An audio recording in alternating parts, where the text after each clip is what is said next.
Oscar BEVIS, IFL, TV, MTK Global, delighted to be joined by Willy Hutchinson in the Frank Warren bubble. Doubleheader Friday and Saturday night live on BT Sport. How are we?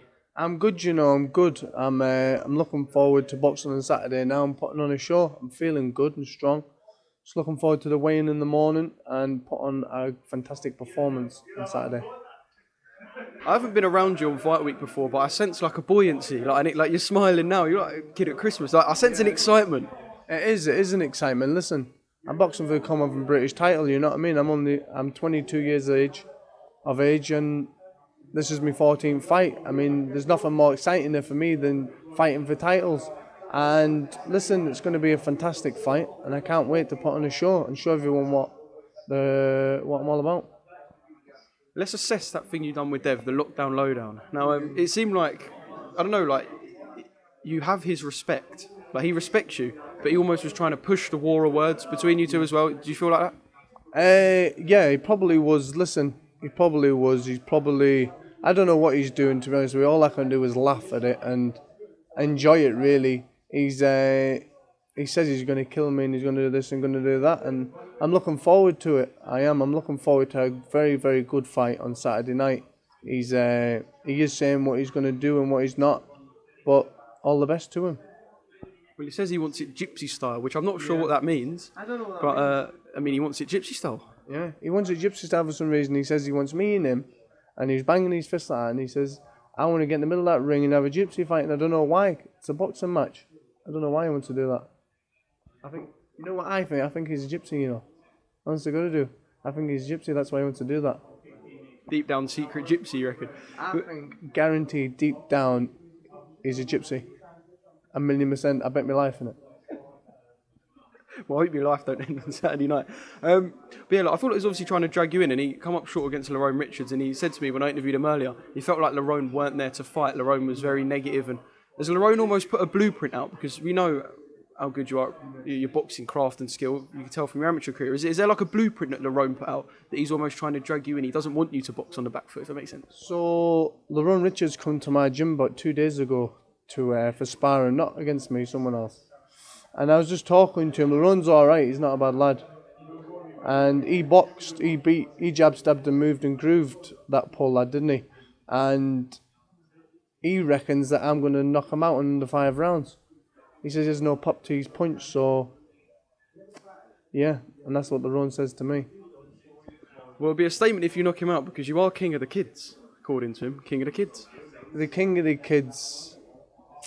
I suppose that's like a dig at your amateur, like trying to rubbish your amateur achievements, I suppose. Yeah, but listen, the amateurs in the past, why is he even looking back at the amateurs? That's where his brains is. It's in the past. It don't matter what I've done the amateurs or what I ain't, innit? I don't even know why that's even come up in a conversation. The amateur king, how is the amateur king? It don't make no difference. You know what I mean? He's bringing all that there up. It don't make... What difference does that make? I'm the amateur king. Yeah, I'm a young lad, I'm 22, but I can fight for fun. And it's as simple as that. Yeah. Well, he's also critiqued the level of opposition you face so far. And look, everyone knows how it works. You don't turn pro unless you're Lomachenko and go and fight a world champion. Do you know what I mean? Yeah. But he sort of rubbish your opposition you fought so far as well. This is your biggest test to date, Lennox, but yeah, you sort of rubbish your opposition. How big of a leap is this for you, though, would you say? You know what it is? In my eyes, it's not that big of a leap. In my eyes, he's probably the same as what I've been boxing. I mean, he's no different to what I really have been boxing. He's a tiny, tiny bit better than what I have been boxing. I'll give him that. That's as much as I can give him. But all and truly, he's just a little man what's in my way. A dustbin. I felt like the whole thing, I just heard the word dustbin 100 times. I can't get it out of my head now. Me and Dev were laughing about it. I just heard the word dustbin all going on and on in my head now. No, because what he was saying was, I've boxed bin men. Yeah. And really and truly, he's a dustbin, isn't he, with bin men empty. You know what I mean? So that's why, and he's only small, isn't he? So he's like a little dustbin. That's where that comes from. How's the feeling in the camp? Just in general, obviously, Liam's got a big fight on the horizon as well. We expect Barry's fight for a world title, yourself. It just must be like a good feel at the moment. You know what it is? The gym's buzzing just now. Obviously, Kid Galahad fighting for a world title, Liam fighting for a world title, I'm fighting for titles. Everyone's fighting for titles, and we've been pushing each other on. Listen, I haven't stopped training since my last fight. I 2 days after Christmas. I went home for 1 week. In a solid year, I went home for a week. I haven't seen my family in 3 months. 2 days after Christmas. I never even seen them on New Year. And You still haven't seen them since then, now? I seen my dad. My dad's come and visited me once or twice. That's it. I've literally just been in camp. Dom's been doing me food. Listen, I'm chilling. You know what I mean? This is the lowest weight I've ever made. I'm sat here, I'm doing an interview with you, and I'm absolute buzzing. So it says everything, doesn't it? I'm happy, and I'm happy in my own self. And I've just feel good in myself.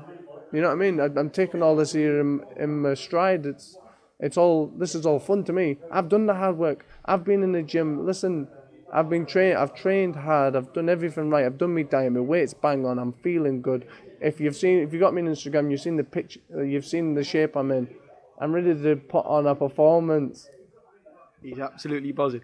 You said Dom's cooking your food. I know this is a bit of like a random rogue question. Is he a good cook? Unbelievable. Honest to God, not just. I do feel like he's one of them, like, you just get the sense he'd whip up something nice. I'm telling you now, that man cooks healthy food, yeah? Healthy food. He can make he could make a leaf taste nice, that man. I'm not kidding you. That's the God's honest truth. Honestly, not just because he's my coach, if his cooking wasn't nice, I'd still eat it. And that's the truth for what I'd still eat it. It wouldn't make no difference to me. It's absolutely unbelievable. Well, hopefully he cooks us a treat after, well, when I come down to the gym next or something, or maybe post-fight celebrations, who knows. Blowing smoke up your arse. Now, obviously, BT, we see how they push their fighters. They pushed a lot with Daniel Dubois. They pushed a lot with Anthony Yard. They push their fighters. They believe they can get behind and go all the way. You would have heard the Joe Calzaghe things and that. I know you're not going to let it get to you, but do you feel a little sense of pressure because they are sort of pushing you as someone they want to be their main man? Listen, do I look like I'm under pressure? When you've done everything right and you have your own belief and your own ability as what I have in my own self, I don't need to be under pressure. I know what I'm going to do. If this little man, he can say whatever he wants, he can shout and scream and call me and tell me he's going to kill me, it'll still make no difference to what's going to happen on fight night. So I know my own self what I'm going to do. I cannot wait. It's a really good fight and you both sold it well. And how do you think it plays out though? Let's just say like final sort of, not prediction perhaps, but how do you think the fight plays out? Because I can't pick whether you two are actually going to square off. I think he called you an ADHD child that's going to go or that's going to give in and try and trade with him. You know you can box we know you can box on the back foot. How can you actually see this playing out? Without giving too much away, I guess. Listen, I don't need to. I could give everything away. I'm going to beat this little man. It's as simple as that. If it's knockout or if it's not, I'm going to beat this little tiny little man.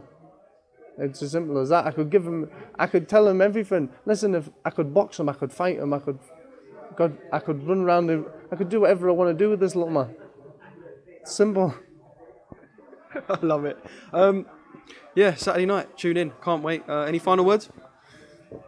Just tune in. It'll be a fantastic fight.